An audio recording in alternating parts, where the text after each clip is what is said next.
Es la pregunta de muchos ahora mismo, es ¿por qué una niña fue emparedada tan pequeña y con estas enfermedades? Y en una iglesia. En una iglesia, en la bóveda además, en un lugar casi inaccesible. Si no se hacen, pues como en este caso, las obras, es imposible que la encuentren. Sin no ninguna se inscripción sabe... diciendo aquí está. Exactamente, sin ataúd. Un guitarrista de rock transgresivo había fundado el grupo Dos Lethal, que luego dio paso a Extremo Duro, grupo conocido que incluso grabó una canción que se llama Emparedado.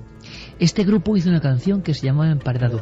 Cuando necesitaba dinero o no sabía dónde estar, iba a casa de una hermana suya de 44 años y se alojaba allá. Es más, iba con su compañera sentimental puesta. Los vecinos cuentan que había grandes broncas, que incluso el músico Zósimo y su compañera le pegaban palizas a la hermana, y de pronto el vecindario se dio cuenta de que la hermana había desaparecido. Preguntaron por ella y dijo que, en fin, que la drogadicta era ella y que estaba rehabilitándose en una clínica en Italia. Picaron y en una especie de nicho pequeño donde habían metido a su hermana en posición fetal. Era su primer día de trabajo. Apareció muerta. Nadie sabe bien cómo. La extraña familia apenas dijo nada. La extraña familia se dedicaba a una cosa que se sigue llamando hoy, espiritismo. Los doctores Reynoso y Cortés no se encontraban a gusto en aquel hotel. Un hotel que servía solo de hacienda de una familia y en cuyas paredes había extraños escritos, poesías que nadie entendía del todo. El primer día de trabajo y muerta. Casi nadie acudió a su entierro. Uno de los que llevó el ataúd casi por compasión y que fue fotografiado en ese acto es un redactor que nada tenía que ver con ella, un redactor de Mundo Gráfico. Había algo muy extraño. Los doctores abrieron incluso de nuevo el ataúd. Efectivamente, ahí estaba Amparo, la muerta, que seguía esbozando una extraña sonrisa, y los rumores ya corrían por todo lo que era el antiguo pueblo de Fuencarral. Los espiritistas la habían hecho entrar en un profundo sueño, en un trance, algo que llamaban los viejos científicos hipnosis, y en ese trance se había cruzado con la muerte. Los doctores certifican la autopsia. No hay rigidez. La cara está sonrosada. Prefieren esperar. Pasan 48 horas en el anatómico forense o depósito entonces de Fuencarral. El doctor Cortés asegura que se le pone la carne de gallina cuando entra en la sala solitaria y se encuentra Amparo. Han pasado exactamente 49 horas y media. Sigue sonriendo, sigue flexible, sigue con color. Esta mujer que fue a trabajar a la casa de los espiritistas, ¿está viva o está muerta? Al día siguiente, uno de esos redactores, a los que hoy además rendimos sincero homenaje, redactores de la España negra, de la España del suceso, acuden a la casa, y es como si nada hubiese ocurrido. La familia de espiritistas, blancos de tez, están tomando el sol. Parece que a nadie le importa, da la sensación, el suceso ocurrido la noche anterior. Nadie habla. Aseguran que la mujer tomó una sopa y se cayó desvanecida. Su corazón no había podido aguantar. La autopsia detectó una especie de angina de pecho, pero nadie se explicaba ese estado inerte. Los doctores llegaron a hablar en la prensa de caso de catalepsia.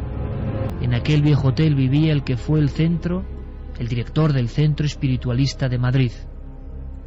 Cuando se enterró a Amparo, su único cortejo fúnebre con una persona y un periodista, todo se olvidó. Poco a poco el hotel cobró una fama extraña.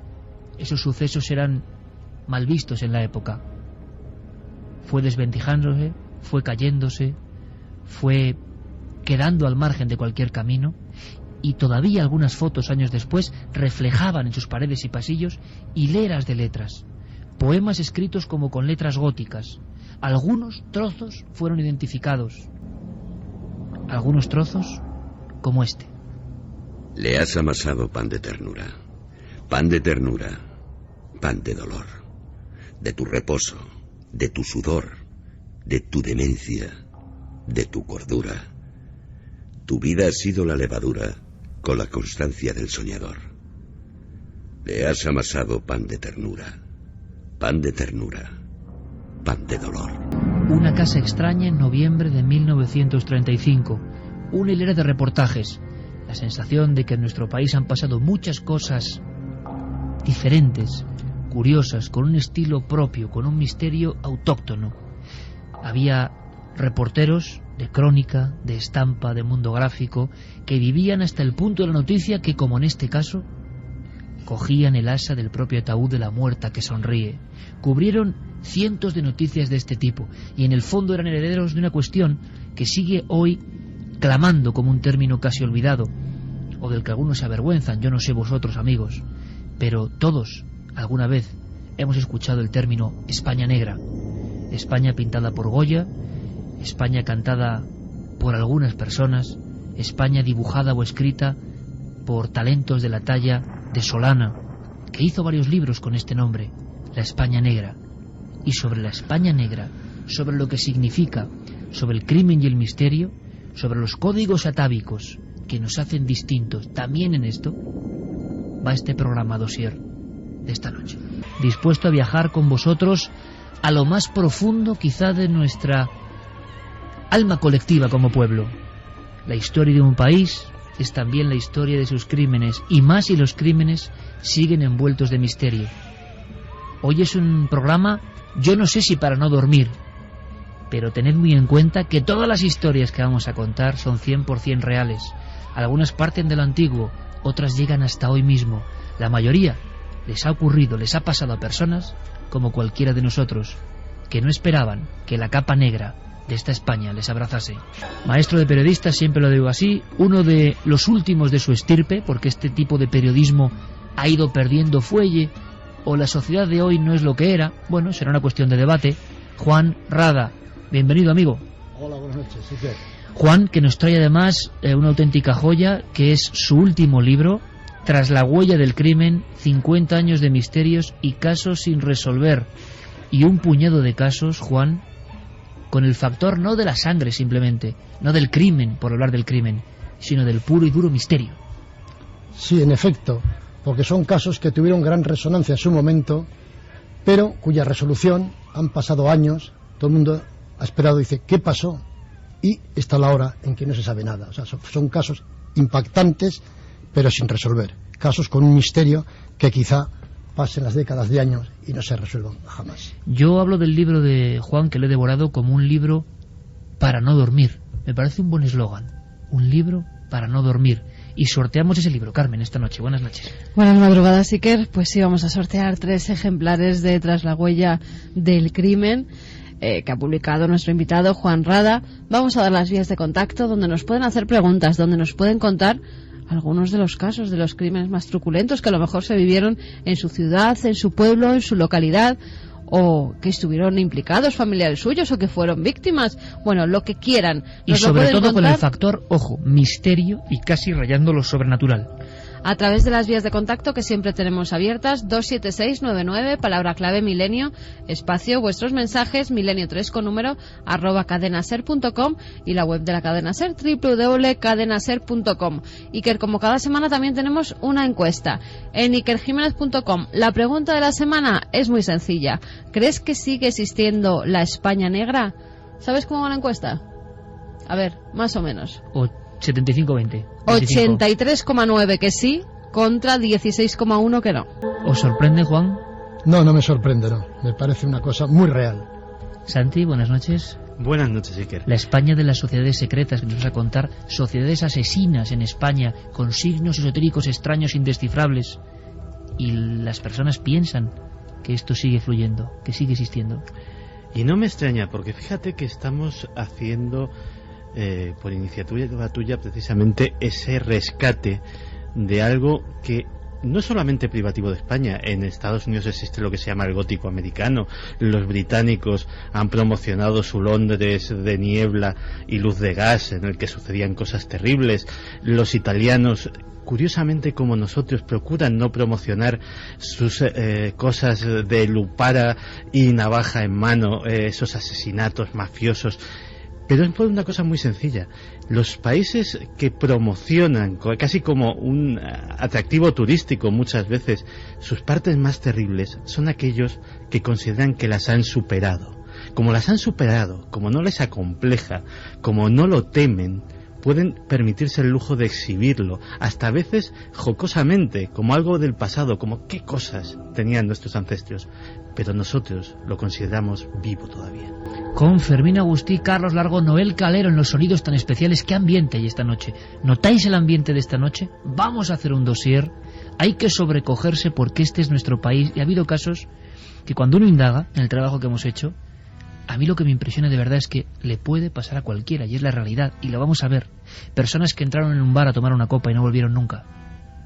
Su cadáver sigue buscándose. Personas que iban en una bicicleta y se encontraron con el misterio a la vuelta de la esquina. Sigue encontrándose su pista, buscándose, pero no hallándose. Un perro encuentra una Biblia en unos matojos, una Biblia rota, con unas marcas. Son los últimos códigos de una persona que se esfumó, que desapareció. Sangre y Biblia. Personas que, con la misma Biblia, salieron en mitad de la nada descalzas para morir en la cima de una montaña, con los brazos en cruz. Códigos que se nos escapan. Nuestro viaje empezaba con esta historia de la muerta que sonríe, porque todo, el espiritismo, la hipnosis, el trance, la catalepsia posible, el estupor de los médicos, la época, las frases en las paredes, todo es tan de España negra, y ahí estaban los periodistas, siendo heraldos de algo que había que contar, de algo muy español y muy trágico también. El 19 de julio de 1995, una chica que vivía en Puente Genil, Casterina Carrillo Fernández, salía con su mountain bike. Siempre iba con una amiga, y aquella noche decidió ir sola. Aquella tarde se alejó sola. La siguiente escena de esta historia, propia de la España negra con todos los condimentos, viene en una frase que hemos extraído del libro de Juan Rada. Un grupo de personas busca algo en un epicentro de dolor, de recuerdo, que va a ser clave esta noche: el Camposanto, el cementerio. Tiempo después de esa mujer joven que desaparece en la mountain bike, un grupo de personas con linternas busca algo en un cementerio. Busca algo. Avanzaba silenciosa rastreando el suelo. El parpadeo de antorchas y linternas proyectaba sombras chinescas sobre el campo. La luna bañaba el paraje con luz espectral.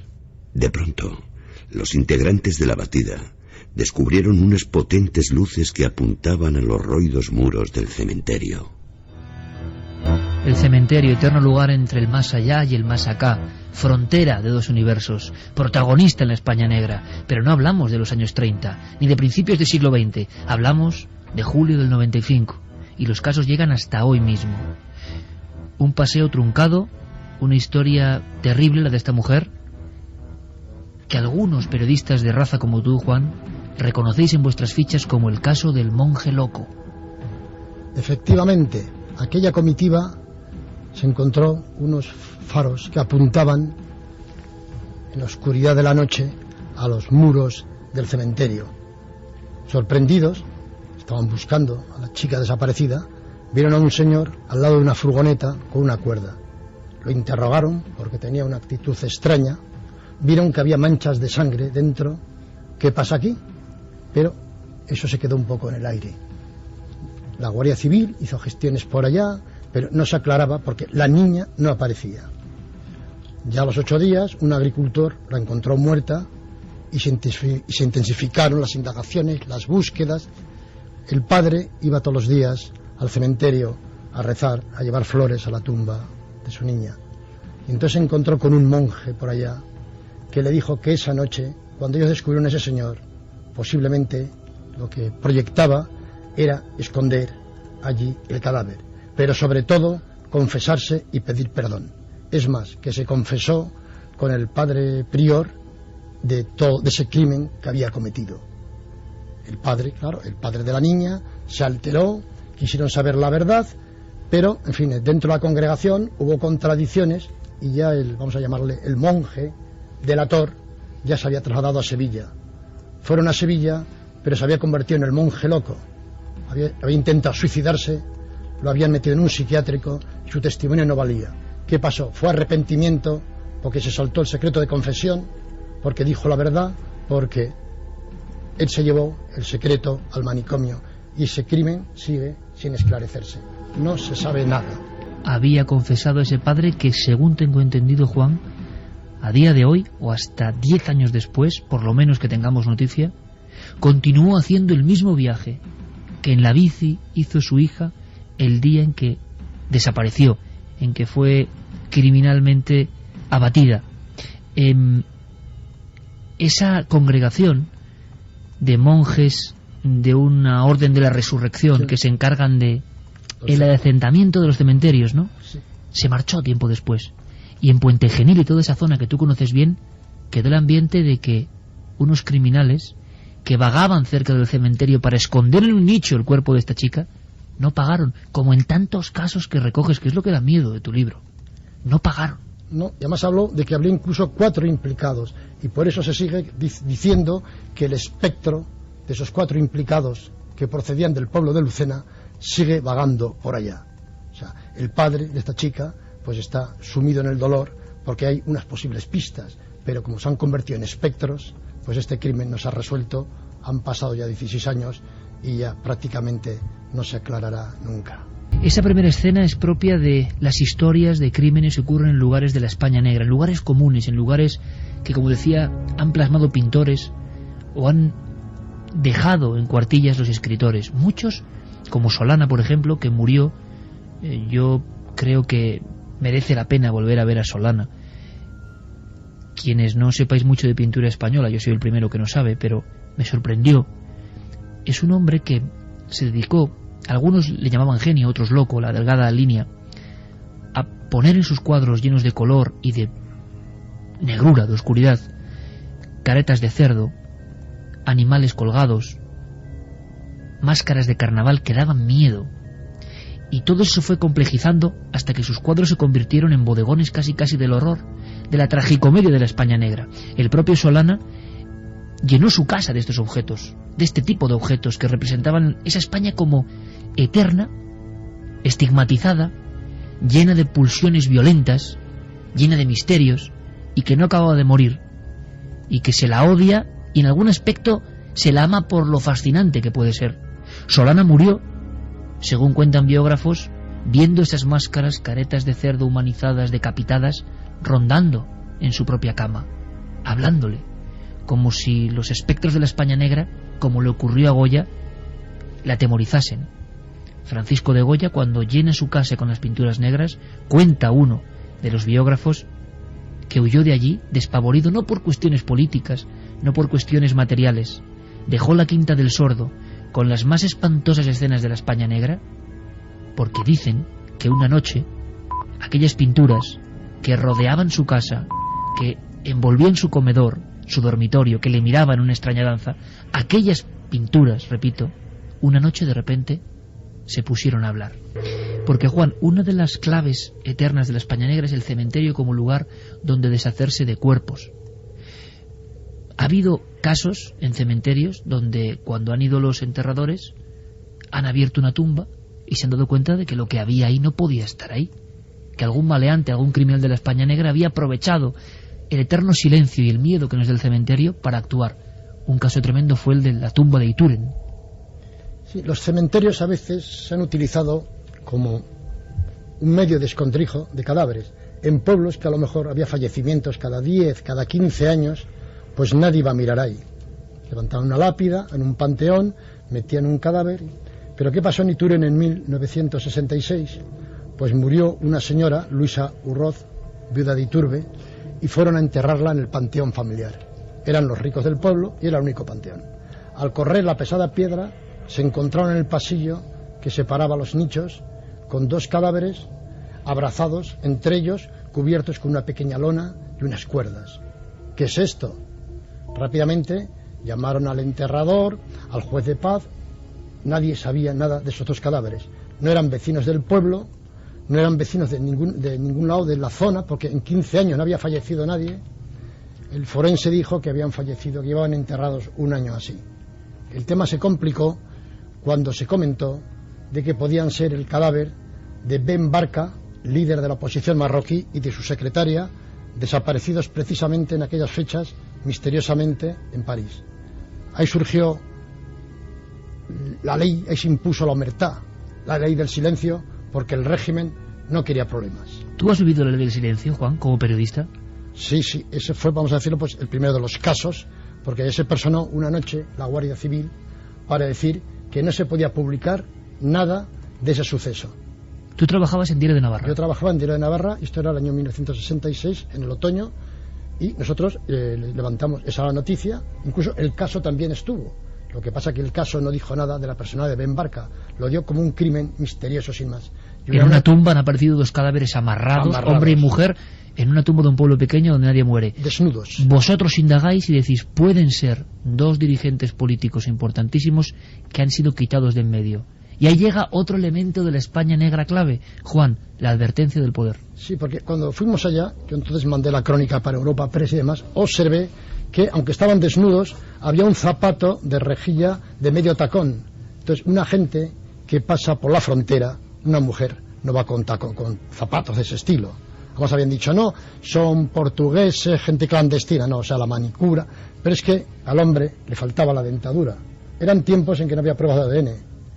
Y en medio de la cabeza tenía un balazo. O sea, no era una muerte natural, no era un portugués que se había congelado, era que dos elementos importantes, vamos, el líder de la oposición marroquí y su secretaria, su mujer de confianza, la que dominaba todos los secretos de la oposición, que los habían matado. Y después de eso, tierra sobre la tumba, silencio absoluto hasta hoy. Llegó la Guardia Civil, preguntaron por el director del periódico, llegaron a las 10 de la noche, dijo, pues lógicamente está cenando, vuelvan ustedes después. No vamos a volver. Hay una orden de la jefatura del Estado cerrando por completo este tema. Sacaron sus placas de acreditación, que eran del Servicio de Información de la Benemérita, y dijeron, ni leches, ya de esto no se publica nada. Y jamás se ha vuelto a publicar nada. Fue Cuarto Milenio el que hace 2 años volvió a sacar a la palestra este tema con nombres, con apellidos, con datos concretos. Así es el maestro Juan Rada, que vivió, claro, es que uno puede ser periodista hoy, vivir en el año 66, estas presiones del poder cuando ocurren extraños hallazgos, pues le da toda una pátina de fuerza. Y por eso nos gusta estar con él, aprender de él, y que viváis el viaje en el tiempo, que significa, como había dicho magistralmente Santiago Camacho, ¿no?, a esta especie de cosa que nos desagrada, evidentemente, por lo criminal, nos desagrada, nos repele, pero al mismo tiempo es como si viésemos en esas pulsiones terribles y antiquísimas algo que está en generaciones desde el principio del tiempo en España, algo muy propio, por desgracia quizá, pero lleno de misterio. Es más, en los cementerios han ocurrido otras cosas. Hubo auténtico pánico en un pequeño pueblo de Navarra, Juan, ya no hablamos de cuestiones casi físicas. Igual la gente en un principio pensó en criminales, pero de pronto esas figuras se disolvían en mitad del Camposanto, desaparecían. Esto sucedió en Berbinzana, pueblo del que era natural mi madre, por eso conozco de cerca la historia. Entonces, cuando llegaba el verano, en aquellos años no había televisión, solamente estaba Radio Nacional, y que después del parte de las 10 de la noche prácticamente cerraban las conexiones. Entonces la gente, su única distracción era salir a pasear por los alrededores que tenían muy poco que ofrecer, el Camposanto, el río Arga y algún puente, nada más que eso. Entonces, sobre todo las chicas jóvenes y demás, la curiosidad siempre estaba pues en acercarse al cementerio, habían oído historias a sus mayores y, oh sorpresa, que de pronto ellos también vieron pues como unos espectros que andaban entre las tumbas. Unos creían que estaban viendo visiones, otros que no querían creer lo que veían, otros que huían despavoridos. Eran figuras humanas, Juan. Eran figuras humanas, pero que avanzaban como si no pisaran el suelo, o sea, como si se estuvieran deslizando, ¿no? Entonces cundió un poco el pánico. Algunos, como siempre la autoridad, pues quería echar balones fuera, diciendo no, esos eran 4 bromistas que se ponen una sábana para aparentar fantasmas, pero no, porque fue gente seria, mi abuelo y demás, y allá el cementerio estaba cerrado, vieron esas visiones y esa gente no podía salir. Desde fuera de la verja del cementerio, familiares tuyos incluso, Juan, sí, observaron la presencia de las visiones dentro del Camposanto. Efectivamente, pero es que en algún caso llegaron a ver que esos espectros sí salían fuera y se dirigían hacia el río, Al ser verano eran noches de luna clara que se reflejaban en el río, pero esos espectros, esas manchas blancas, cuando llegaban al río no se reflejaban en el agua, o sea, desaparecían como en el agua, como si se sumergieran, pero sin que se les viera. O sea, ¿Qué pasó con eso? ¿Qué llegaron a saber? ¿Hubo hasta batidas? Sí, hubo batidas, hubo investigaciones, porque incluso en aquella zona luego hubo un movimiento de tierras, un corrimiento. Yo de esto llegué a publicar algún reportaje en el periódico La Gaceta del Norte sobre corrimientos de tierra que coincidía con la zona donde se movían estos espectros. Corrimientos de tierra que tampoco hubo ninguna explicación pues geológica contundente sobre qué había pasado, ¿no? Estaban relativamente cerca del río, pero hubo movimientos y corrimientos de tierras pues significativos por la zona donde pululaban estos. Siempre el mismo recorrido. Siempre el mismo recorrido, cementerio y del cementerio al río. Lo veían en verano porque el resto del año allá hace un clima bastante frío en invierno y la gente ni salía ni se atrevía a salir. Nadie llegó a descubrir nada. No, son temas de que tampoco se quería publicar, eran épocas de gran censura informativa y entonces pues tampoco.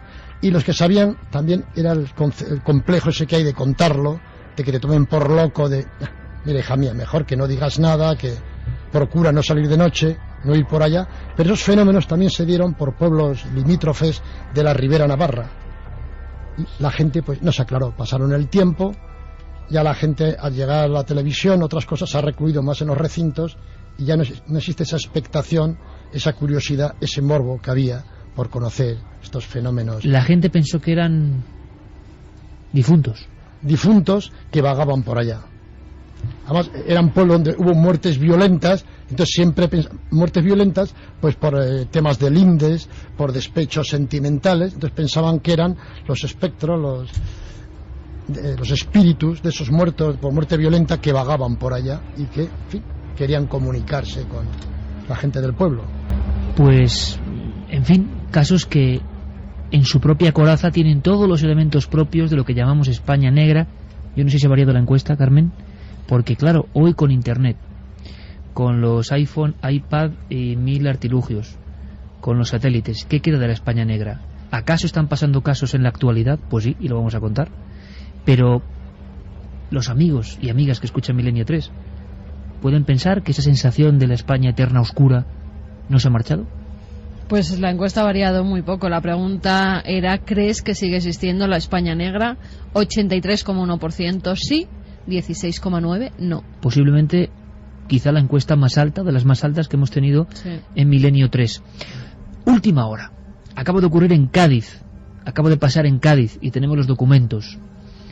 Otro de las artes terribles y misteriosas, y que ha dado para muchos asuntos de la crónica de lo paranormal también, es el cadáver emparedado, el cadáver detrás de una pared, el cadáver que sigue estando en una casa, aunque quien vaya allí, quien more allí, no lo sepa, que no se marcha del lugar, y es que físicamente los huesos, la carne está dentro. En Cádiz, el hallazgo de una niña muy especial, y incluso estudios esta misma semana que son alucinantes. Se han dado a conocer ahora unos documentos porque cuando se hace el hallazgo en la iglesia de San Lorenzo, en Cádiz, es en el año 1987. Se están llevando a cabo unas obras de rehabilitación del templo y en una de las bóvedas de la iglesia encuentran el cuerpo momificado de una niña. No tiene ataúd, está vestida con un vestido de encaje, con unas medias de lana, con unos zapatos. Todo apunta a que es una niña que vivían sus padres en una posición acomodada. Hemos podido hablar, Iker, con una de las principales especialistas que han hecho los análisis a esa niña, que la han estudiado. Se llama Milagros Macía, es profesora, experta en medicina y en arqueología, y esto era lo que nos contaba sobre ese hallazgo. Al parecer estaban restaurando parte de la cúpula y en un hueco, en la parte externa correspondiente a la cúpula, pues allí la encontraron los trabajadores. Lo que conocemos de ella, pues que tuvo una serie de malformaciones, una serie de lesiones asociadas a esas malformaciones, y que esas lesiones pues se debieron dar en unas circunstancias traumáticas. Se cree que la niña tenía entre 4 o 5 años, que fue enterrada entre últimos del siglo XIX, principios del siglo XX, cuando ya en las iglesias además no era costumbre enterrar a la gente. Hay unas características especiales en esa pequeña, porque las personas que aseguran haberla visto cuando fue descubierta decían que tenía un rictus de dolor en su cara, en su rostro. Es lo que espantó a los que picaron la pared y se encontraron una niña como gritando en momia. Exactamente, además tenía vuelta la cabeza, parecía que un hombro lo tenía dislocado porque estaba bastante por encima del hombro izquierdo, que era el que tenía en posición normal. Trasladan a esa niña momia al Hospital Naval de San Carlos, donde la realizan pues una serie de estudios radiológicos y encuentran que tiene luxaciones en la cabeza del húmero, el hundimiento de la 9ª costilla y otras malformaciones y lesiones que en un principio parecen congénitas. Además, parece o apuntan los médicos que podía sufrir una enfermedad conocida como Sprengel. Esa enfermedad pues precisamente hace eso, que un hombro lo tenga más elevado que otro, y que ello puede haberse complicado con una serie de espasmos que tuvo la niña, porque puede ser que fuera epiléptica. La profesora nos contaba qué podía ser ese síndrome y por qué podía estar la niña en esta posición. Bueno, es una malformación del hombro que digamos, aparentemente si una persona lo padece, lo que vamos a ver en ella es que tiene un hombro más elevado que el otro, por un acortamiento muscular, por una hipoplasia, o sea, por una disminución del tamaño de la escápula de ese lado, y otra serie de malformaciones que pueden ir acompañadas, ¿no? Pero digamos que si viésemos a una persona con esa enfermedad, encontraríamos que un hombro lo lleva más elevado que el otro. La pregunta, que imagino que es la pregunta de muchos ahora mismo, es ¿por qué una niña fue emparedada tan pequeña y con estas enfermedades? Y en una iglesia.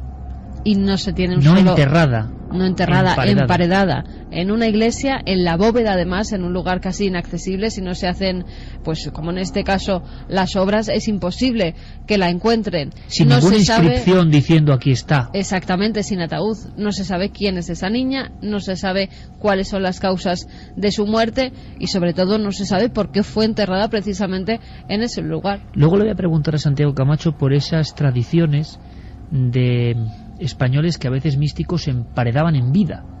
Había muchos que una forma de aproximarse a Dios, su creencia, era dejarse morir y ser emparedado.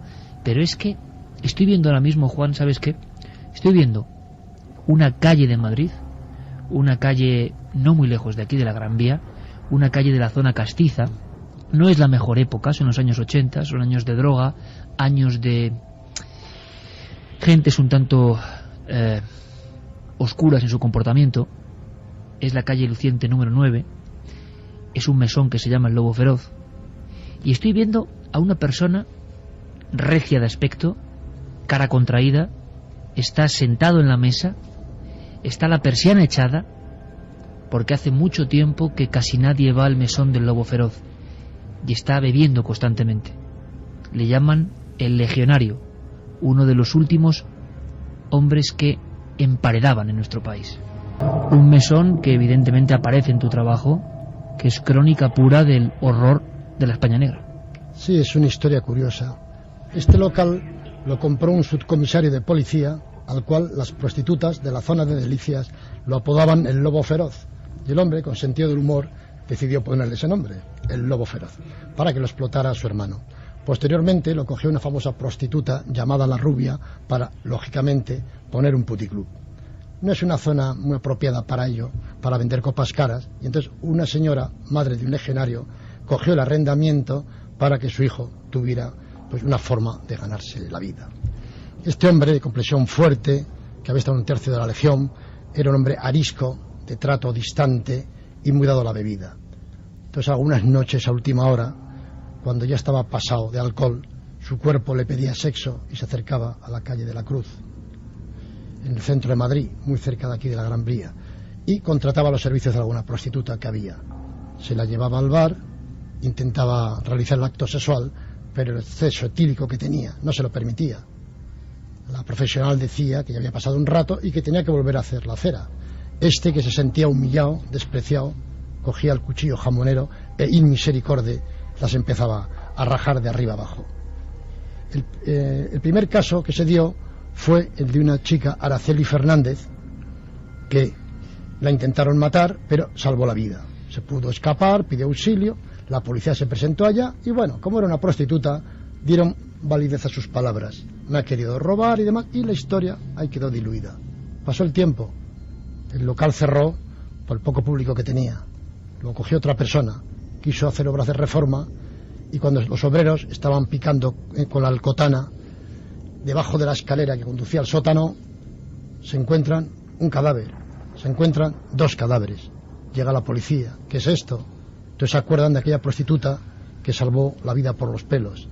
Contó cómo la habían querido matar, y efectivamente estas otras 2 compañeras, que también eran de la calle de la Cruz y que se les había echado en falta, habían sido asesinadas por este hombre. Estaban, según dice la prensa, momificadas.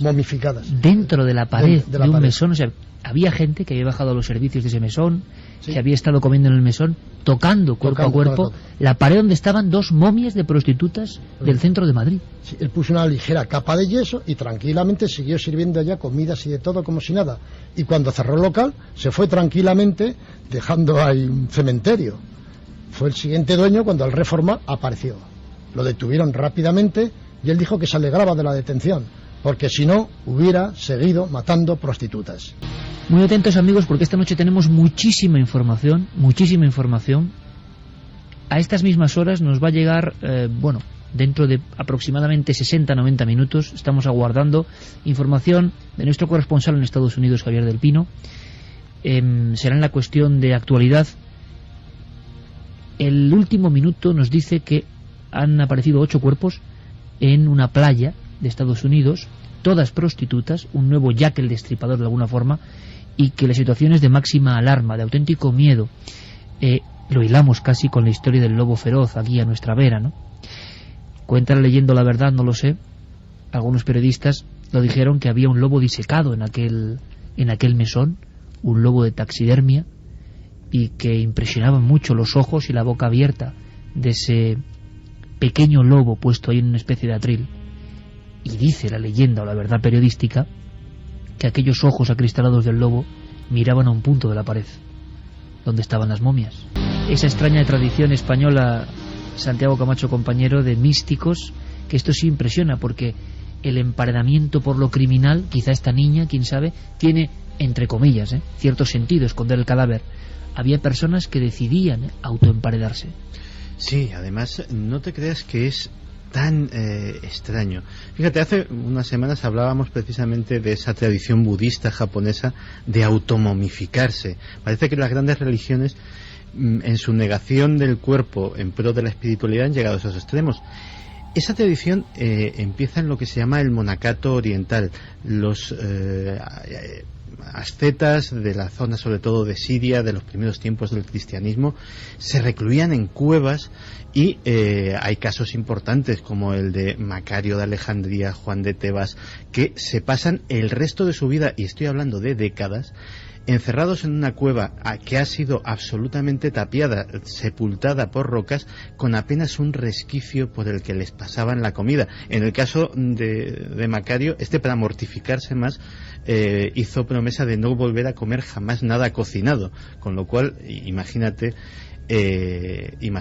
hasta qué punto pues llegó este automartirio. Lo realmente curioso es que esa tradición muy localizada, no se sabe muy bien si por mor de la invasión árabe, que trajo muchas corrientes orientales a nuestro país, de repente en un momento de la Edad Media renace en nuestro país, y efectivamente se dan casos también de ascetas en nuestro propio territorio nacional que vuelven siglos después, porque aquello parecía extinguido, a recuperar esa tradición. Una cosa curiosa, esos ascetas dan lugar a una palabra que todavía permanece. Eran los llamados reclusi, y la palabra recluso actual viene de ahí. En algunos pueblos sí que también sacerdotes con cierta fama de milagreros, de milagrosos, también eran emparedados en las iglesias de los pueblos. ¿En vida? Ya muertos, cuando morían, para que el cuerpo de ese supuesto santo pues siguiera acompañando al no pueblo. No enterrar, sino emparedar. Exactamente. Fijaos, en la población de Arroyo de la Luz, en Cáceres, ocurre una historia que no se resolvió nunca bien. Una pared empezó a sangrar. Se convirtió en milagro, en fenómeno extraño. Algunos hablaron incluso de teleplastia o de forma que clamaba algo y nadie entendía. Y se habló incluso de un aborto y un feto colocado y emparedado, y que una serie de lluvias, la humedad, sacó a la luz, como si ese niño no nacido quisiera, ¿no?, revelarse. Fue un gran escándalo. Y es curioso porque en Cáceres capital, en un ambiente marginal y con alguna sorpresa que yo creo que va a llamar mucho la atención porque tiene que ver con excomponentes de agrupaciones musicales que han sido importantes, hubo de nuevo ese término, esa sensación saltando los medios: emparedadores. Y ocurrió en Cáceres y hace no tanto tiempo, Juan. Sí, fue hace 5 años. Zósimo era un personaje ya popular porque era un guitarrista de rock transgresivo. Había fundado el grupo Dosis Letal, que luego dio paso a Extremo Duro, un grupo conocido que incluso grabó una canción que se llama Emparedado. Este grupo hizo una canción que se llamaba Emparedado. Tanto Carlos Largo como Fermín, como nuestro compañero Noel Calero, que sabe mucho de música, ha puesto una cara cuando has mencionado el célebre grupo, que en su génesis tuvo otro grupo donde estaba este Zósimo, que había hecho esa canción, profética o no, Juan, Emparedado. ¿Cuál es su historia? Este hombre fue cayendo en el mundo de la heroína, fue poco a poco dejando la guitarra, fue dejando un poco la música, necesitaba dinero. Él fue cayendo mientras su famoso compañero fue ascendiendo. Ascendiendo, sí, pero su compañero era un buen profesional, volcado, ajeno a sustancias extrañas, y este hombre pues llevó una marcha descendente.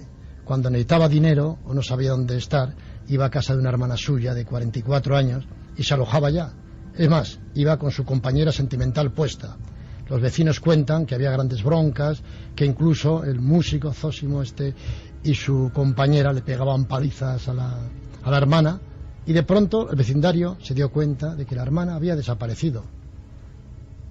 Preguntaron por ella y dijo que, en fin, que la drogadicta era ella y que estaba rehabilitándose en una clínica en Italia, que tardaría mucho en volver.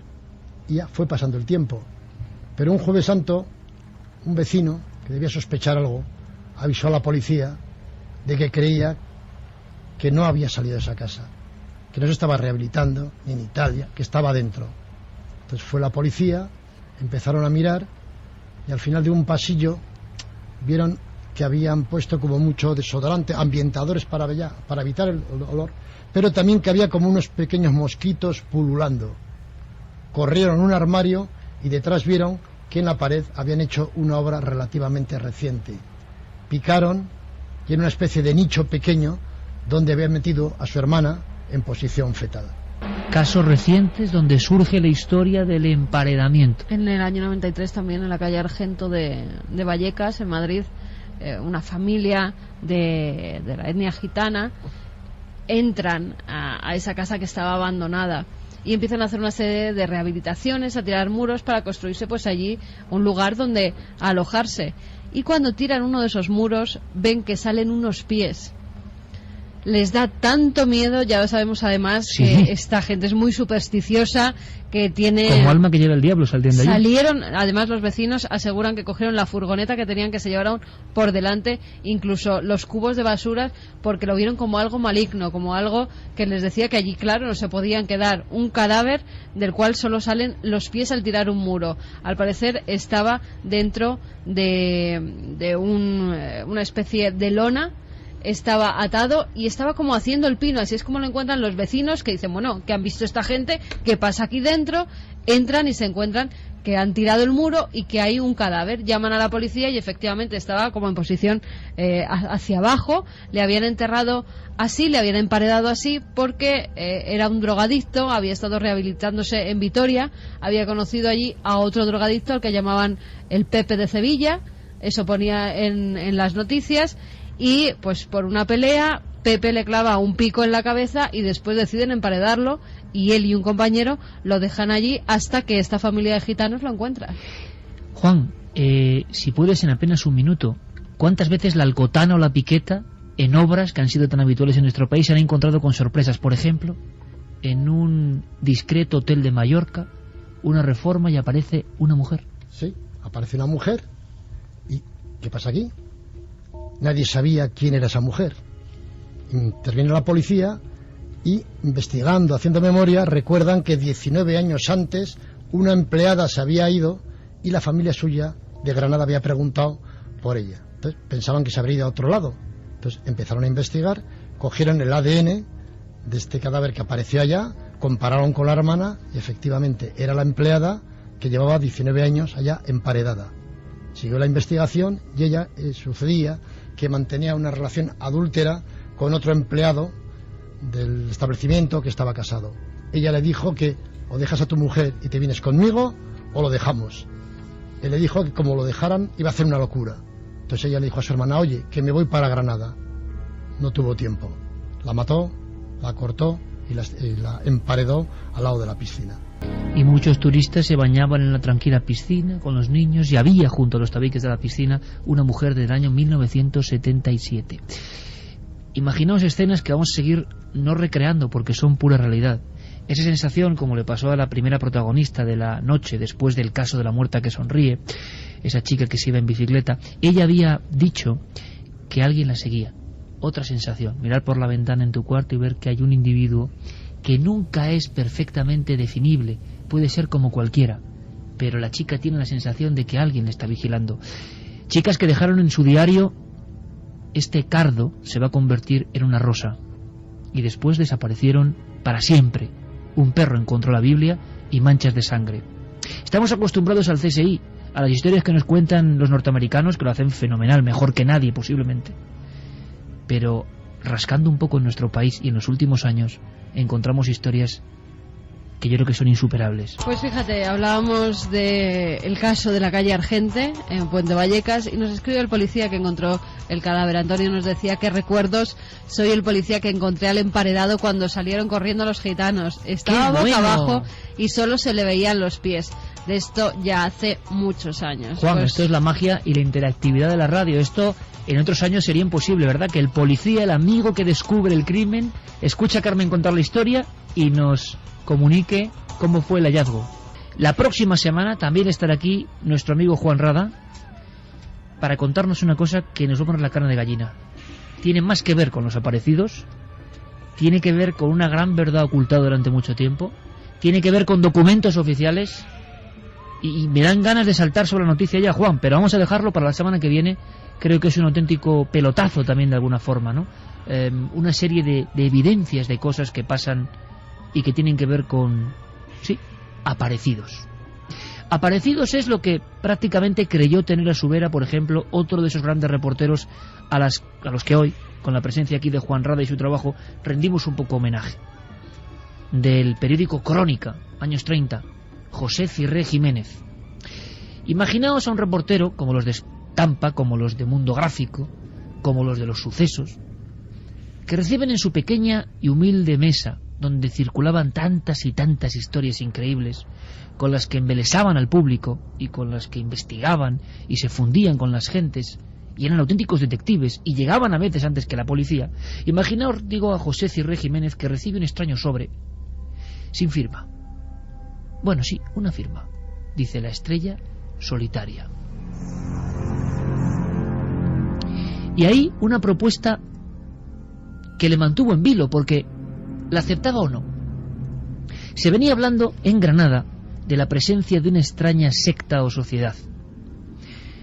Un grupo de adoradores de la muerte, vamos a llamarlo así, que tenían sus catacumbas, sus lugares secretos, y que en sus extrañas procesiones habían sido también confundidos con auténticos espectros.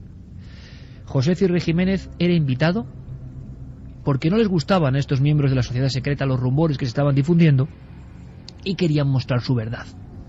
Pero claro, se fía uno de una misiva que pone la estrella solitaria y que acaba diciendo exactamente: venga con nosotros, o de lo contrario calle. Si no calla, su cuerpo y su alma recibirán una severa advertencia. Así que José Cirré Jiménez hizo todo lo que ponía aquel envío de 1936. Esperar un coche negro en cierto puente de Granada a las 3 de la mañana, ir acompañado de un fotógrafo que tenía que verificarlo todo, y meterse con los ojos vendados dentro del vehículo como testimonio y desaparecer con un conductor que iba encapuchado. Cuenta José Cirré Jiménez que en mitad del camino de repente se para el coche y él, como reportero, dice: en aquel instante fui consciente, había caído en la trampa, estos individuos me iban a quitar de en medio. Dice el gran reportero que escuchó el sonido inconfundible, y más en Granada, de una navaja cabritera que se abre. Él iba detrás y el conductor salió. Él pensó que le iban a ensartar de un momento a otro con la navaja. Al parecer, un foco se había averiado y el conductor, con la herramienta que llevaba, se dispuso a arreglarlo. Este sonido nunca lo olvidará el gran reportero de Crónica. Llegaron a un lugar. Allí se encontró con 6 miembros, vestidos como si fueran nazarenos, absolutamente de negro, eso sí, que se mortificaban. Eran 6 personas que habían estado en trance de muerte y sobre todo que habían tenido grandes desengaños con la vida. Desengaños tremendos que les obligaban poco menos que a pedir a la parca que acudiese a ellos. Besaban un cráneo humano de oscura procedencia como inicio de los ritos. Y eran las víctimas propiciatorias, todo pintaba así, a favor de un suicidio colectivo prácticamente.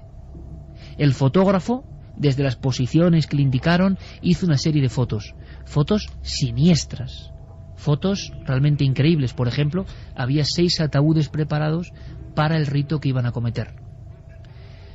Después de hacer esas tomas, José Cirré y el fotógrafo fueron de nuevo metidos en el coche y devueltos al punto del puente de Granada donde había iniciado esta extraña historia. Se publicó en la prensa, causó un gran revuelo y después, como siempre, se olvidó. José Cirré confesó que nunca había estado tan cerca de algo llamado España Negra. Sobre sociedades secretas españolas se podría contar mucho, sociedades que tengan que ver con esta oscuridad, Santi, y aunque sean flashes en retazos, algunas cuyos nombres causan espanto todavía hoy. Hasta hace bien poco, el ángel exterminador se movió por estas mismas calles. Pues sí, y así lo comentábamos hace unos cuantos meses. Fue precisamente en el siglo XIX, 1820, esa década fue en la que cogieron mayor importancia, y el ángel exterminador o la Inquisición secreta, que era su otro nombre, era una sociedad secreta absolutista que su máximo objetivo era la vuelta a instaurar del Tribunal del Santo Oficio en nuestro país. Claro, lógicamente en una época convulsa como es el siglo XIX español, lógicamente en el otro bando, en el bando liberal, también había sociedades secretas que le hacían la contra. Incluso hubo una especie de guerra secreta con partidarios de el ángel exterminador o de la Sociedad de los Caballeros Comuneros, que eran sus grandes enemigos, que eran encontrados en callejones desangrados a navajazos o a tiros de pistola. La Sociedad de los Caballeros Comuneros, además, se sabe bastante más de ella. Se reunían muy cerca de aquí, en el Café de Malta, que estaba cerca de la Puerta del Sol, o en la Fontana de Oro, que todavía existe en aquellas zonas. Y eran también terribles. Si al ángel exterminador se le atribuye la ejecución del maestro Cayetano Ripoll, Paul, que fue terrible y además fue seguida del descuartizamiento y la repartición entre el pueblo de los trozos del finado, pues los caballeros comuneros tienen a su cargo diversas matanzas de frailes que hacían al grito de muera Cristo, viva Luzbel, muera Don Carlos, viva Isabel. ¡Viva Luzbel! Viva Luzbel, directamente, muera Cristo, era uno de sus gritos de guerra. Y el atentado más osado que cometieron fue el del capellán del rey, Matías de Vinuesa, que estaba en la cárcel porque había participado en un complot para devolver el poder absoluto a Fernando VII y le habían condenado a 10 años de cárcel. A los comuneros no les pareció lo suficientemente dura la condena y asaltaron la cárcel y asesinaron al sacerdote a martillazos. Tan sonada y tan impune fue aquella acción que se crecieron, y a partir de entonces a sus corbatas moradas, porque el morado era el color con el que se identificaban, porque decían que el pendón de los comuneros de Castilla era de este color, pues añadieron alfileres de corbata o gemelos que llevaban un martillo. Y como curiosidad cabe decir que precisamente el color morado de la bandera republicana viene precisamente de esa sociedad de los comuneros.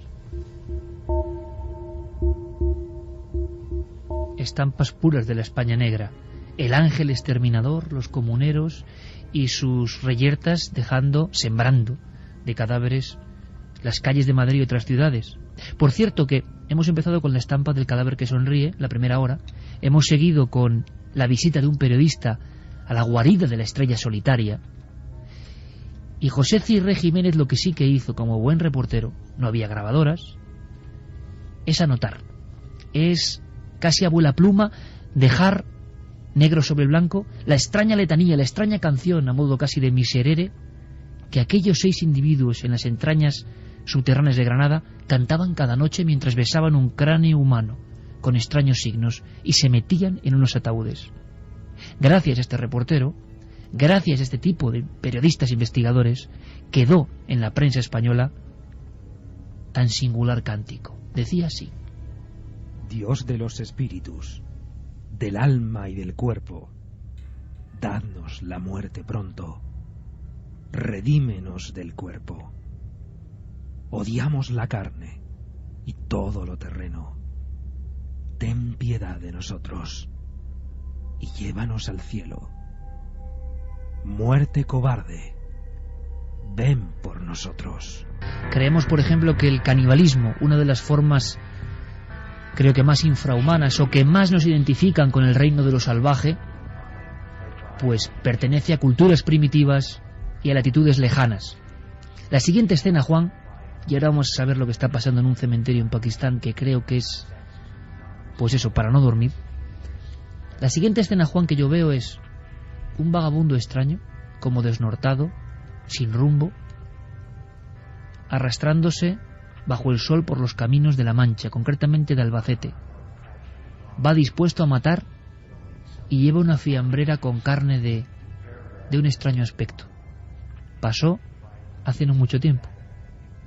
Sí, tan solo hace 5 años. Este hombre, de aspecto un poco demoníaco, grandes melenas, barba y surta y demás, se encontró a un campesino de 66 años trabajando y, sin venir a cuento, se echó encima, le metió 26 puñaladas y luego lo llevó dentro de un almacén y ella con una sierra lo troceó. Juan, un elemento más acabas de decir, que quizás es lo más terrible, simplemente porque estaba allí, simplemente porque sus caminos se cruzaron. Se cruzaron, sin más. El hombre estaba trabajando, se cruzó y fue por él. A continuación se puso a descansar cerca de la furgoneta que tenía este señor y pasó otro vecino.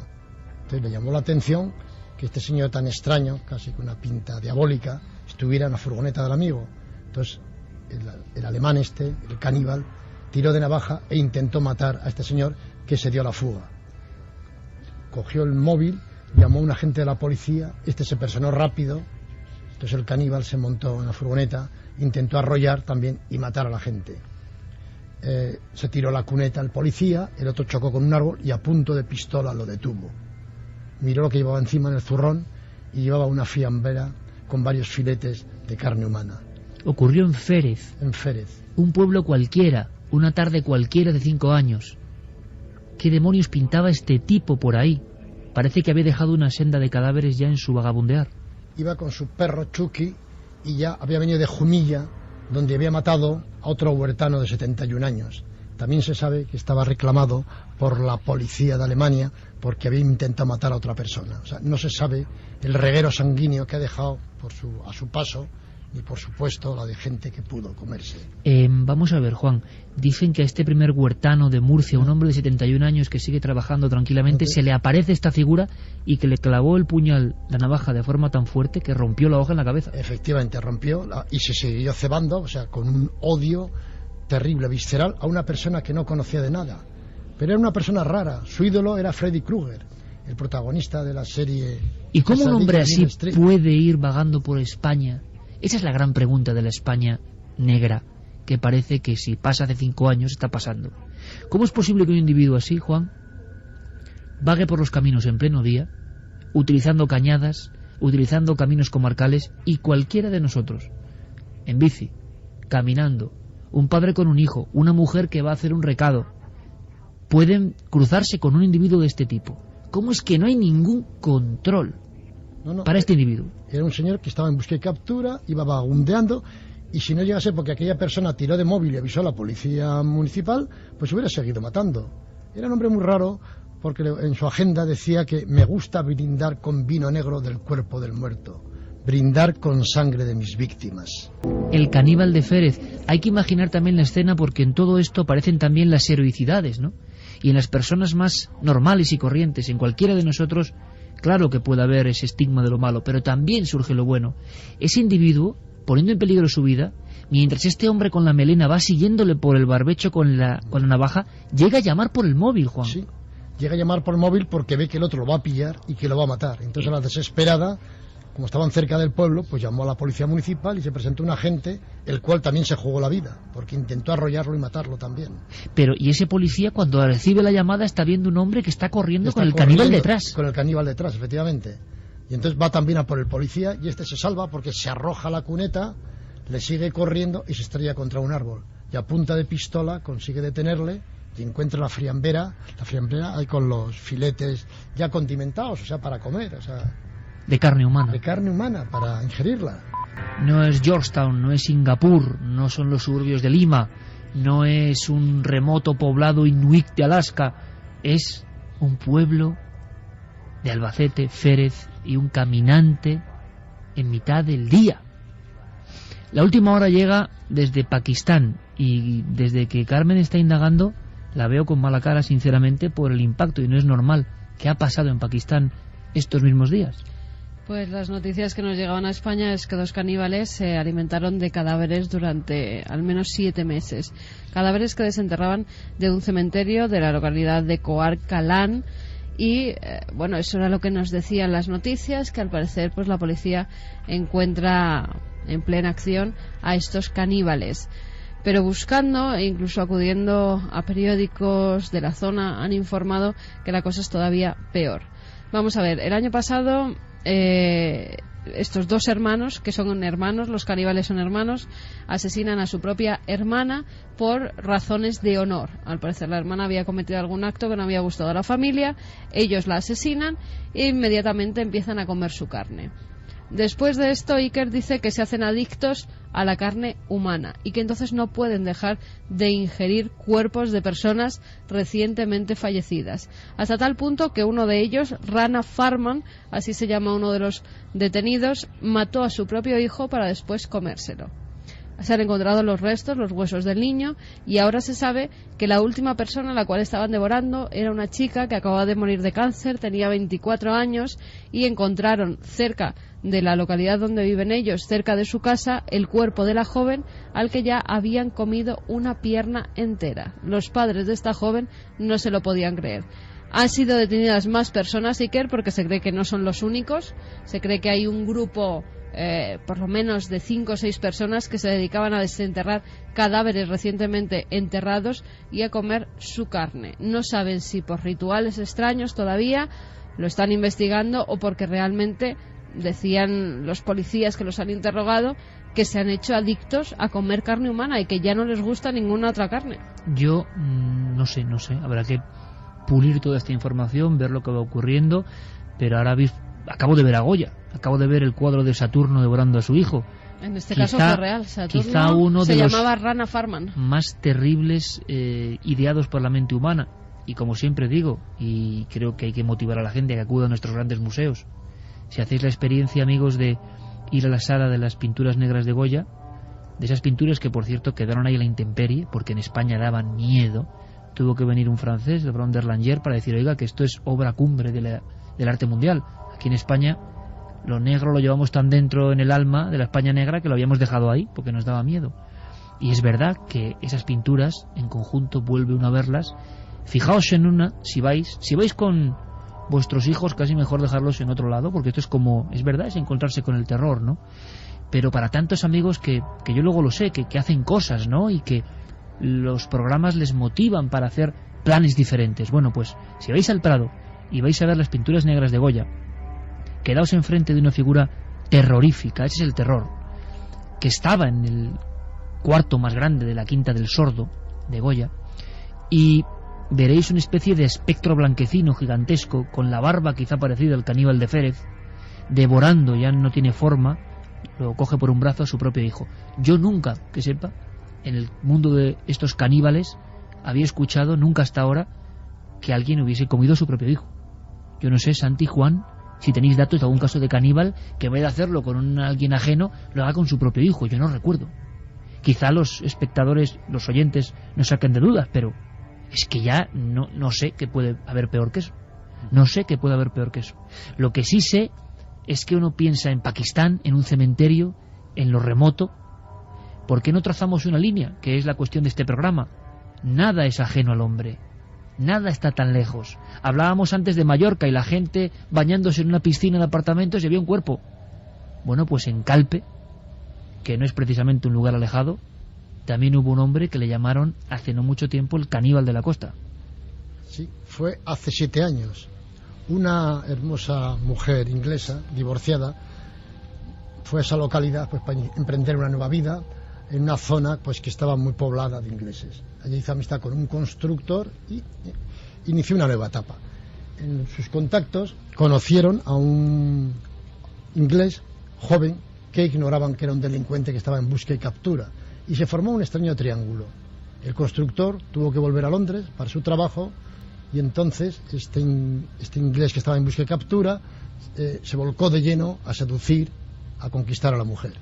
Incluso llamó a su colega, a su compatriota, a Londres, amenazándole de muerte si volvía por aquí. Bueno, el otro se quedó ya un poco atemorizado en Londres, y esta pareja siguió su relación. Pero de pronto la pareja desaparece por completo. La mujer, o sea, no se le ve por ningún lado, él reaparece al tiempo, pero ya sin la mujer. Dice, no, se relaciona con un agente por Marbella. Qué cosa más extraña. Entonces sospechan de que la ha matado. Empiezan las indagaciones y encuentran en su casa restos de mazo, de cuchillo, de sierra ensangrentados. Había matado a su pareja. Y una maleta luego la encontraron en otro lado, ensangrentada, pero no quedaba ya absolutamente nada de los huesos de esta mujer. Entonces reconoció que se la había comido. ¿Por qué? Antes de reconocerlo, la policía española lo reconoció al The Daily Mirror. Decía que él recibía las órdenes a través del televisor y que había venido a España siguiendo una orden de Dios de matar pedófilos. Entonces estaba viendo un programa de televisión y cuando vio unos pedófilos dijo, eso yo los mataría. Tuvo una discusión con ella, que según él nunca habían tenido malos tratos, y decidió matarla porque ella defendía a los pedófilos. En Calpe, hace tan solo 7 años. España negra sobrecoge porque no hablamos de lugares lejanos. Hablamos de personas con las que a veces nos cruzamos. Hemos intercalado casos antiguos con casos modernos. Hay una dinámica que es curiosa. ¿Verdad que no muy lejos de nuestro barrio, Carmen, hay una panadería donde nadie entra? Primero porque, claro, está cerrada hace muchos años, pero que hay muchos negocios que parece que van en picado, porque fueron lugares de crimen. la gente se queda como con esa copla. Fíjate que yo, una de las noches que recuerdo de verdad con terror, yo vivía entonces, que fue una circunstancia, se puede decir, porque hace años que no vivo, pero también tiene bemoles, como diría aquel Juan Santi, que yo en Madrid, hace unos 15 años, viviese en una calle que se llama Calle Misterios. Es curioso, ¿eh? Sí. Y acabé mi primer libro diciendo, en la Calle Misterios, que la gente pensaba que era una especie de licencia literaria, ¿no? Yo recuerdo una noche, ya como con calor, y que no muy lejos, en una tienda típica de golosinas, había un poco sórdida, por cierto, había un contenedor de los de hielo, y habían encontrado, por accidente, ya había cerrado la tienda, olía mal, entran unos operarios de la limpieza, abren el típico arcón de congelados y se encuentran en la cabeza unas manos, unos pies de alguien que habían victimado ahí al lado, ¿no? En pleno corazón de Madrid. Es decir, esto nos suena a veces lejano, pero está y parece que sobrevuela. Es como cuando pasamos muchas veces delante de ese escaparate como otro cualquiera, y es como si el vecindario de esa zona del Retiro en Madrid supiese que ya había pasado algo muy malo.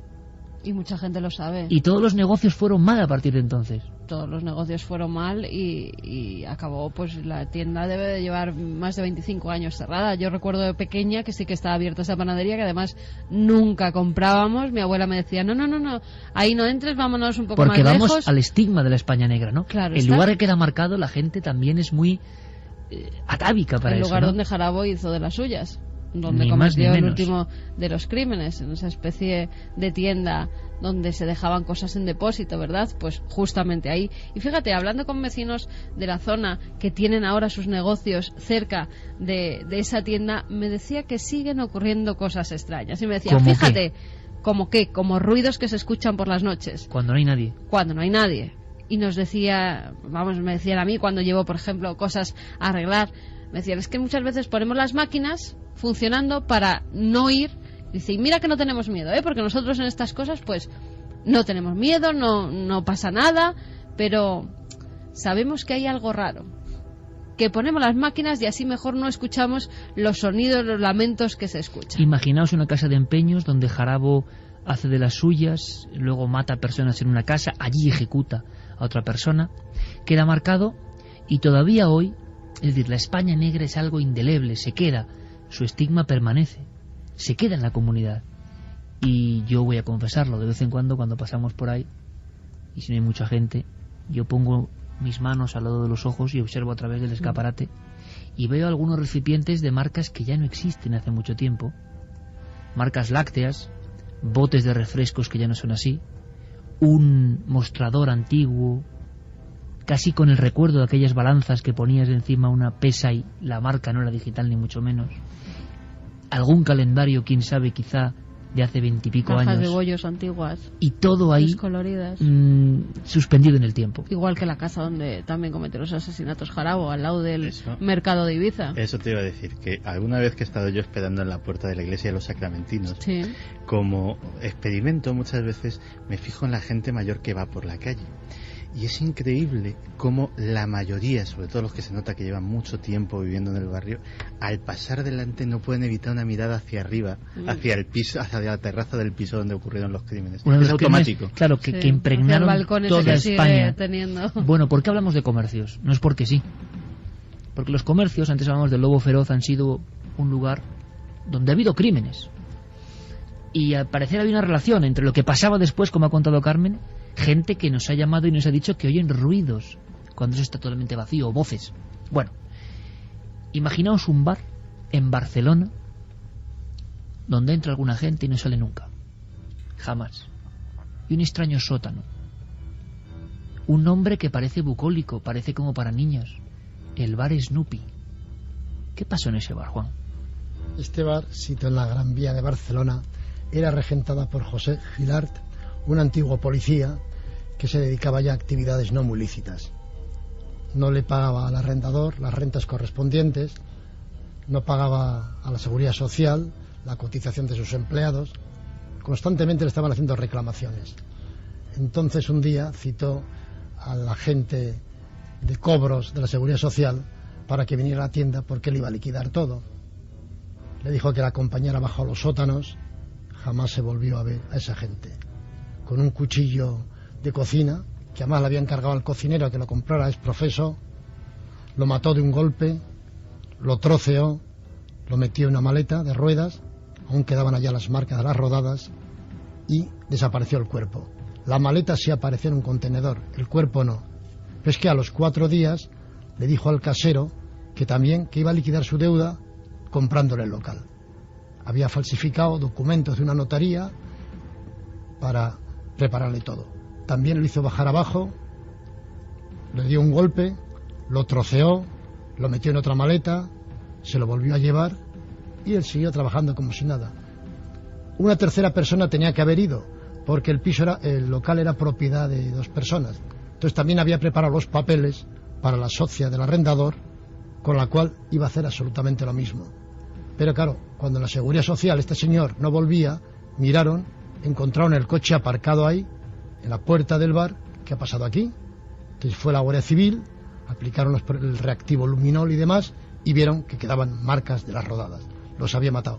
Pero los cadáveres jamás aparecieron. A día de hoy no se ha encontrado ni rastro de esas personas que fueron al bar Snoopy. Se habló de que en su domicilio tenía un frigorífico industrial donde guardaba mercancías para su negocio, porque era un bar-restaurante grande, y que se los pudo ingerir.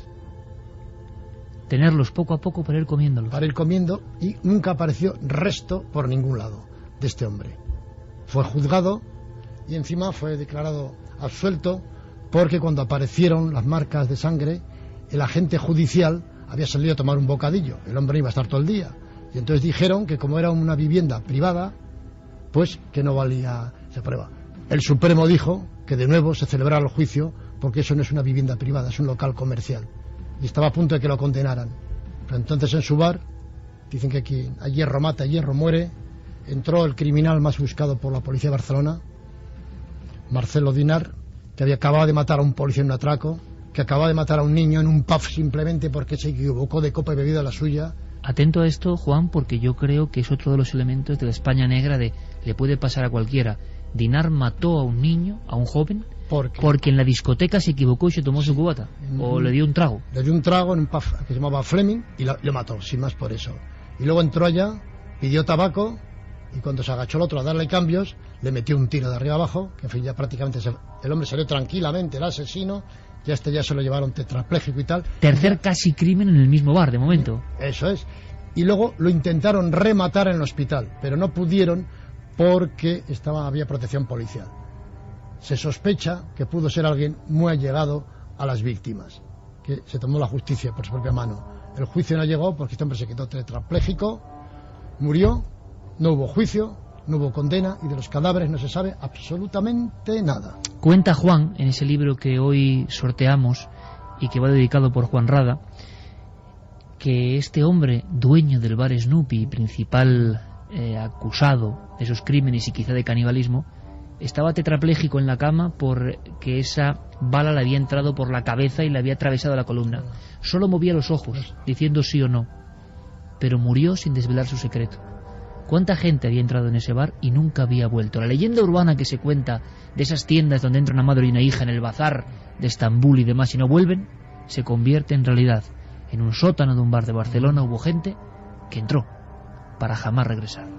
Bueno, informaciones además muy interesantes. ¿Cómo cuáles? Porque preguntaba Siquer si alguien sabía de caníbales que se habían comido a su propio hijo. Carlos Moya nos decía que en el verano de 2009 una mujer de Texas llamada Otzi Sánchez degolló, mutiló y comió partes del cuerpo de su hijo, alegando que oía voces que se lo pedían. Voces otra vez, como hemos visto en el caso de Calpe, del caníbal de la costa. La muestra clarísima de que nuestros oyentes saben mucho más que nosotros. Bueno, de Calpe también nos escribe Celia, que la maletita con los regalos se encontró cerca de su casa. Qué fuerte, nos decía, yo tengo un apartamento en Calpe y recuerdo como si fuera ayer cuando apareció la maleta en la carretera relativamente cerca de mi casa. Es que hablando del crimen de Calpe, este señor ya había cometido 2 crímenes similares en Inglaterra.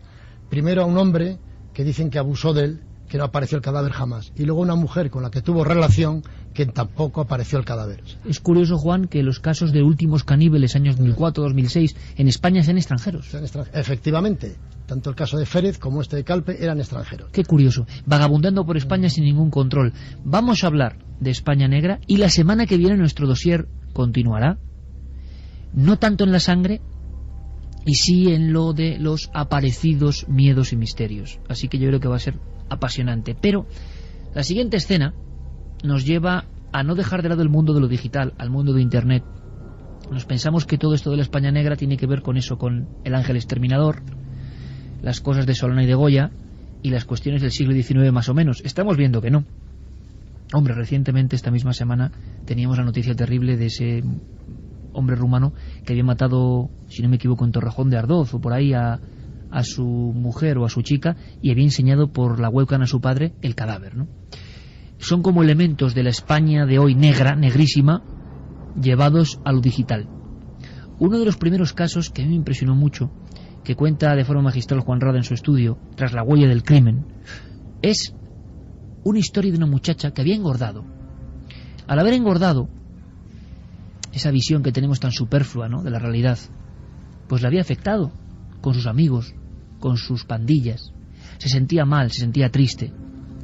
Había empezado a encerrarse en sí misma y había aparecido el asunto del esoterismo, el espiritismo y sobre todo Internet y el chat como elementos de vía de escape. Aquella muchacha, una noche, ella creyó y lo dijo así en su diario, que es lo poco que nos queda de ella, se le había aparecido un ángel a través del chat. Juan, así empieza esta historia. Sí, efectivamente, esta mujer, después de una gran reclusión que tuvo, que hizo régimen, pero en fin, debió caer en un proceso depresivo, no quería salir, de pronto un día sale y encuentra una persona maravillosa y cambia su ritmo de vida. Entonces dice a sus padres que ha encontrado a un ángel, al hombre de su vida, que le va a cambiar todo, o sea, y solicita una Biblia. Ella no era creyente, pues solicita una Biblia porque esa noche iba a tener una reunión con este ángel. ¿Y por qué una Biblia? Se supone por qué el esoterismo, los misterios y los ritos debían estar en todas sus conversaciones nocturnas por Internet. Totalmente. Su familia no era creyente, pero tenía una Biblia de que un familiar, pues, católico se la había regalado cuando la boda. Entonces, y esta ya veían que en su diario hablaba de cosas ya de esoterismo, de contactos raros por Internet. Se fue a esa cita, jamás volvió de esa cita. Tuvo que ser un perro el que encontrara esa Biblia destrozada y algún resto aparente de que ese cadáver, ese cuerpo había estado ahí, pero jamás se ha vuelto a saber nada. ¿Cómo se llamaba ella? Aurora Mancebo. Aurora Mancebo. Y esto ocurre hace no tanto tiempo, Juan. Esto sí, ocurre en el 2004. Efectivamente, en el 2004. Sospecharon de un amigo con el que le vieron esa noche, con el que últimamente frecuentaba, el tal príncipe, pero no se pudo demostrar nada. Este señor se demostró que por Internet era muy dado a temas de satanismo, de abuso de mujeres y demás, porque incluso fue denunciado por algún amigo. O sea que era un elemento muy peligroso. Pero incluso hubo manifestaciones en su localidad donde él estaba a favor de él, otros a favor de ella, pero las pruebas quedaron en el aire. Un juez decía que tenía convencimiento pleno de que era el autor, pero no había pruebas materiales para poderlo condenar.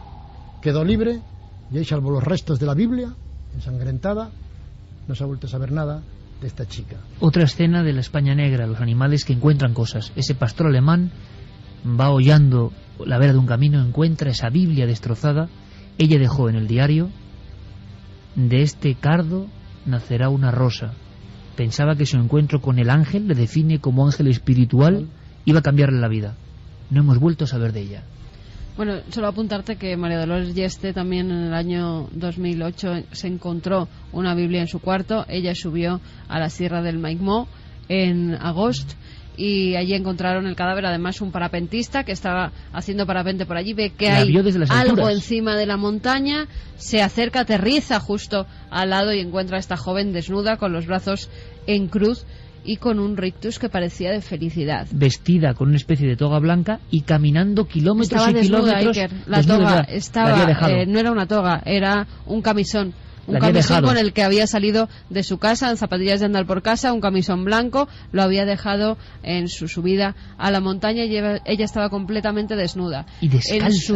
En su casa encuentran una Biblia y en esa Biblia hay subrayada una frase que es: la salvación está en la montaña. A día de hoy no sabe por qué se quiso suicidar en ese lugar y por qué dejó esa frase subrayada. Brazos en cruz, muerte posiblemente por hipotermia, por el frío, desnuda, Sí, descalza. porque era enero. Durante Enero de 2008, el día de... Ni siquiera enero, era el 25 de diciembre cuando ella sale de su casa, el día de Navidad. y se la encuentran días después. Se la encuentran Había caminado, días después. creo que más de 15 o 20 kilómetros, sola por zarzales, por piedras puntiagudas, en la oscuridad y en el frío. Su única compañera o su último resquicio, de nuevo, una Biblia. Casos de estos años, de este último lustro.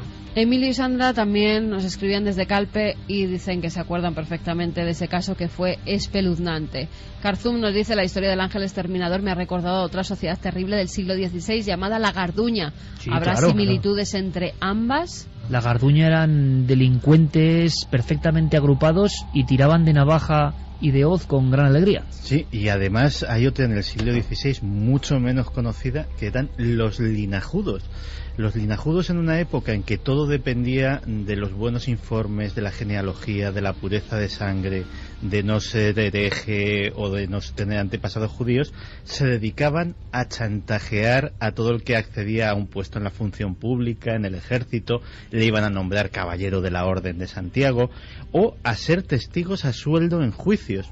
Esto lo inventa Francisco Morobelli de Puebla, que era uno de los mejores genealogistas de la época, pero que en un alarde de picardía en Sevilla vivía, decide que esto de la genealogía podía sacarle un rendimiento y monta esta sociedad secreta. Esto se acaba justo cuando la sociedad secreta tiene la osadía de intentar chantajear a Antonio del Castillo, que era el hijo del alguacil mayor de la Audiencia de Sevilla, que le iban a nombrar caballero de la Orden de Santiago, y precisamente pues el alguacil mayor de la Audiencia de Sevilla monta una redada, hay ejecuciones, condenas a galeras y así se desmonta todo aquello. Es decir, gente que manchaba el crédito y el honor de otros, convertidos en auténtica sociedad secreta. Mis abuelos compraban el caso y lo escondían por razones obvias, pero siempre lo encontraba demasiado fuerte para niños como yo era por entonces. Era el periódico más leído y menos mostrado de España. Efectivamente. A mi abuela le encantaba, y yo te lo leía a escondidas. María nos decía: hola, buenas noches, hablando de la España negra quisiera comentar que al parecer por los años 40, 50 algunas madres solteras enterraban vivos a sus niños. Me cuentan que en mi propia familia ocurrió. ¿Ha habido casos de ese tipo, Juan? ¿Habéis encontrado historias terribles de ese tipo? Sí, porque eran años... El enterramiento prematuro. Sí, porque ser madre soltera pues estaba muy mal visto en aquellos años, entonces había gente... Se están incluso dando ahora algunos casos de abandono, pero entonces, claro, se podía detener fácilmente, localizar a la madre soltera, entonces pues procedían a enterrarla para que esa mujer pues seguir, poder casarse de blanco y hacer una buena boda el día de mañana. Pero eran las circunstancias de la época. Ahora se lleva lo contrario, ¿no? Primero traer el niño y luego casarse. Efectivamente. Martín dice: no me puedo creer lo del canibalismo, que tendrán esas cabezas. Loren dice: me tenéis totalmente acongojado, vayas programas interesante este de hoy, enhorabuena. David Mora, gracias por compartir vuestro trabajo, especialmente el programa de hoy, que es muy interesante. ¿Hablaréis del crimen de Gádor o algún caso de Sacamantecas? Que lo hemos contado bastantes veces, ¿verdad, Juan? Sí que, si nos da tiempo la semana que viene, hablaremos, si te parece, de los vampiros de Capellades. Efectivamente, sí. Otro de los elementos muy desconocidos que recupera Juan Rada, y que son vampiros auténticos que bebían la sangre, en latas bebían la sangre. Carlos decía que hace poco mataron a una chica en Oviedo y la escondieron descuartizada en una nevera, que es terrible. Buenas madrugadas, en mi opinión la España negra continúa, pero creo que ahora lo vemos como algo cotidiano, pero sigue sucediendo. La emparedada más sorprendente, sin duda, la dama sangrienta, murió de extrema vejez entre muros. Esvelvatori se refieren, claro. Esvelvatori, me imagino. La vampira húngara. Sigue existiendo la España negra, siguen profanando iglesias abandonadas con ritos satánicos. Nos decían que además quieren ese libro, el libro que sorteamos, que es Tras las huellas del crimen, de T&B 50 Editores. años de misterios y casos sin resolver, de Juan Rada. La niña del hombro me recuerda a lo del Mothman, que la figura que se veía era muy alta y como si su hombro estuviera fuera del sitio. Bueno, están atentos a hilar todos. Muy fino, hilar muy fino. Natalia desde Pego, Alicante. Buenas noches, equipo. Los seres humanos podemos llegar a tener un lado muy oscuro. De ahí que España, como el resto de países, siga teniendo su parte negra. Ana Rincón dice que hace menos de un mes la llamó la atención una noticia en el periódico. Una mujer había sido hallada muerta en su casa. Tenía las manos atadas a la espalda, los pies también atados y una bolsa en la cabeza sujeta con cinta de embalaje al cuello. Pero lo sorprendente es que la hipótesis de la policía dictaminó que fue un suicidio. Yo aún no me lo explico y no se ha vuelto a saber nada más del caso.